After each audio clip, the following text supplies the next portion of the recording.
My name is Portia Lauder, and I share prison stories. Why do I share prison stories? Because I spent almost 5 years in federal prison. And I've actually written 2 books about my experiences. My first is titled Living Louder, A Compassionate Journey Through Federal Prison. And my second is titled Born to be Brave. So if you want more prison stories, you can look those up on Amazon or Audible. So when I first got to prison, I met a woman named Too Tall. Too Tall was, like you would expect, very tall. She was close to 6 foot tall, Black woman, very kind, but probably looked pretty imposing to someone that wasn't in prison, right? Too Tall had been raised very poor. She was a cook at Burger King and ended up dealing drugs to help support her son. She was a single mother.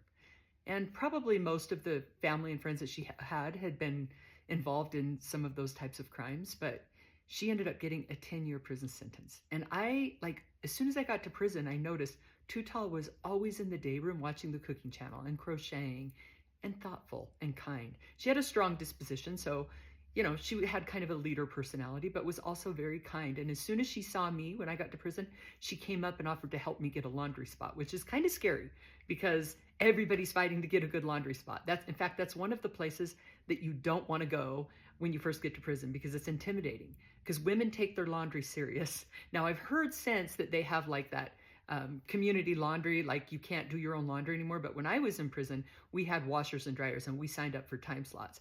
And I've never seen people throw such a fit than when somebody was late for their time slot.